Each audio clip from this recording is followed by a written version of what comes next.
இப்படி பளிச்சுன்னு இருக்கிற ஃபில்டர் எங்கள் வீட்டில் வந்து ஃபுல்லாக வந்து க்ளீன் பண்ணோன்னா என்ன மாதிரி டஸ்ட்டு வந்து இருக்குது அப்படின்னு சொல்லிட்டு உண்மையாக பார்த்து ஷாக் ஆகிடுச்சு.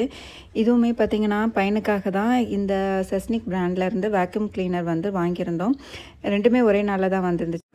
ஏர் ப்யூரிஃபையர் மட்டும் நமக்கு போதாது, வீட்டில் இருக்க டஸ்ட்டையும் கொஞ்சம் க்ளீன் பண்ணணும். என் பையனுக்கு என்னவோ ரொம்ப சந்தோஷம், ஏதோ டாய்ஸ் வாங்கின மாதிரி தான் ஆர்வமாக எல்லாமே பார்த்துட்டு இருந்தாங்க. க்ளீன் பண்ணுறதுமே நானே பண்ணுறேன், நானே எல்லாம் ஓப்பன் பண்ணுறேன் அப்படின்னாங்க. நான் கொஞ்சம் அந்த அவனுக்காக அலர்ஜிக்காக தான் இது எல்லாமே இந்த பொருள் எல்லாமே வாங்கினது.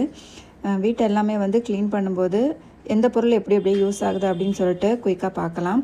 இது வந்து ஒரு ஃபைபர் கிளாத் மாதிரி தான் கொடுத்துருக்காங்க மாப் பண்ணிவிட்டு பண்ணுறதுக்காக.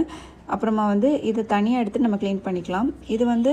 இதுதான் மெயின் மோட்ரு. இதுக்குள்ளே ஒரு ஃபில்டர், அந்த ஃபில்டரில் தான் எல்லாமே போய் ஸ்டோர் ஆகும்.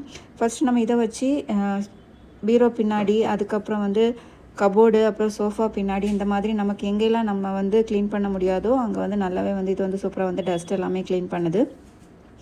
ஜன்னலில் இருக்கிற வந்து ஒட்டடை இதை எல்லாமே வந்து நீட்டாக க்ளீன் பண்ணிடுது. அதனால் இது வந்து நமக்கு கண்டிப்பாக யூஸ் தான். இந்த மாதிரி இடத்துலலாம் நமக்கு வாரியில் வச்சுன்னு பறக்க முடியாது, அதை நீக்கவும் முடியாது. ஸோ அந்த டஸ்ட்டுக்கு வந்து இது ரொம்பவே வந்து யூஸாக இருந்துச்சு.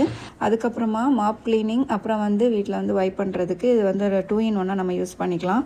ஆனால் இது வந்து பெரிய குப்பை, அந்த மாதிரி பேப்பர் அதெல்லாம் நம்மளுக்கு வந்து அது சக் பண்ணிக்கும். பட் டஸ்ட்டு வந்து இதில் அந்த அளவுக்கு எடுக்கலை. இதுலேயுமே பார்த்திங்கன்னா 1 கப் அளவுக்கு தான் தண்ணி அதில் விடுற மாதிரி இருக்குது. ஆனால் ஒரு சைடு விட்டால் இன்னொரு சைடு அப்படி லைட்டாக லீக் ஆச்சு. ஆனால் மாப் எனக்கு அந்த அளவுக்கு சாட்டிஸ்ஃபேக்ஷன் இல்லை. ஏன் அப்படின்னா டஸ்ட்டை மட்டும் க்ளீன் பண்ணி சும்மா தண்ணி வச்சு துடைக்கும், நல்ல அந்த கரையில் அதெல்லாம் போகலை. அதுக்கப்புறம் சின்ன சின்ன குப்பைகள் எல்லாமே வந்து அதில் நமக்கு அதை எடுக்க முடியலை. நமக்கு வந்து அந்த ஃபஸ்ட்டு யூஸ் பண்ணது ரொம்பவே இதாக இருந்துச்சு. இதை நம்ம ரிமூவ் பண்ணிவிட்டு வாஷ் பண்ணி யூஸ் பண்ணிக்கலாம். அதுக்கப்புறம் இன்னொரு டூல் வந்து கொடுத்துருந்தாங்க, ப்ரஷ் மாதிரி.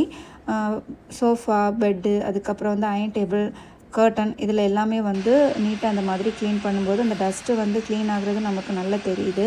அதுக்கப்புறம் கை வச்சு பார்க்கும்போது விசிபிளாகவே நல்லா நீட்டாக ஆயிடுது. இப்போ இந்த டஸ்ட் எல்லாமே ஒரு ப்ரஷ் வச்சு நம்ம நல்லா நீட்டாக க்ளீன் பண்ணிவிட்டு, அதுக்கப்புறம் தண்ணியில் நம்ம நல்லா வந்து வாஷ் பண்ணிவிட்டு சன்லைட்டில் நல்லா அதை காய வச்சு தான் நம்ம அடுத்தது யூஸ் பண்ணணும். ஈரமாக இருக்கும்போது இந்த மோட்டருக்குள்ளே வச்சு நம்ம யூஸ் பண்ணக்கூடாது. வீடியோ பிடிச்சிருந்தா லைக் பண்ணிவிட்டு ஃபாலோ பண்ணிடுங்க.